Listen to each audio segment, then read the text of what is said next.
Hai, Assalamualaikum warahmatullahi wabarakatuh. Ketemu lagi dengan saya, Weti Dwi Yuningsih. Video ini masih melanjutkan video sebelumnya, yaitu masih kita bahas tentang jaringan hewan, yaitu jaringan penyokong. Disimak baik-baik ya. Nah, kalau kita perhatikan, ternyata di tangan kita itu banyak sekali ya jaringan penyokong. Apa saja dan bagaimana jaringan penyokong itu, kita simak ya baik-baik video ini. Oke, jaringan penyokong ternyata terdiri dari 4 macam jaringan.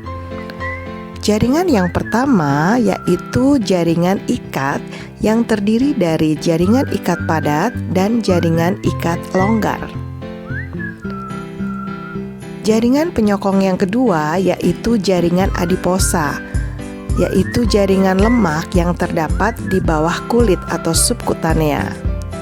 Jaringan yang ketiga adalah jaringan tulang, terdiri dari tulang rawan dan tulang sejati. Dan yang keempat, jaringan darah, terdiri dari plasma darah dan sel-sel darah. Kita bahas satu persatu ya. Yang pertama adalah jaringan ikat. Jaringan ikat terdiri dari 2, yaitu jaringan ikat padat, yaitu jaringan yang mengikat antara tulang dan otot yang disebut dengan tendon. Sedangkan penghubung tulang dengan tulang disebut ligamen dan penghubung otot dengan otot disebut fascia. Yang kedua adalah jaringan ikat longgar yang terdapat pada pembungkus jaringan atau organ-organ seperti pembuluh darah dan saraf. Selanjutnya ada jaringan adiposa.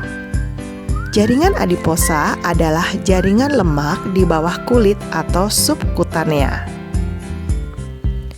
Yang ketiga ada jaringan tulang.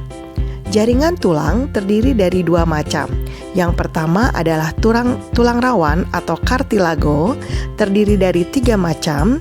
Kartilago hialin, contohnya adalah cakra epifisis dan epiglotis atau tekak. Kemudian kartilago elastis, contohnya adalah daun telinga dan cuping hidung.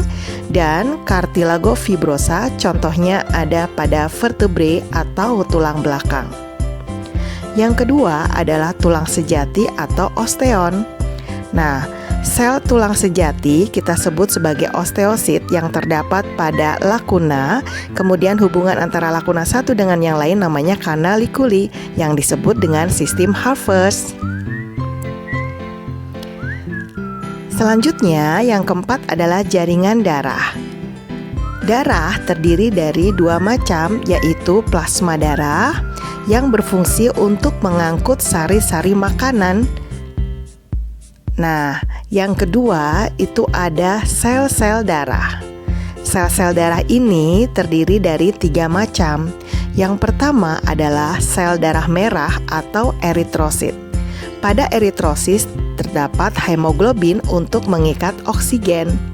Kemudian yang kedua adalah leukosit, sel darah putih yang berfungsi sebagai antibodi tubuh. Dan yang ketiga adalah keping darah atau trombosit yang berfungsi untuk pembekuan darah. Nah, demikian tadi pemaparan materi tentang jaringan penyokong pada jaringan hewan. Selanjutnya kita akan membahas tentang organ dan sistem organ manusia. Oke, jangan lupa like dan subscribe ya. Terima kasih. Wassalamualaikum warahmatullahi wabarakatuh.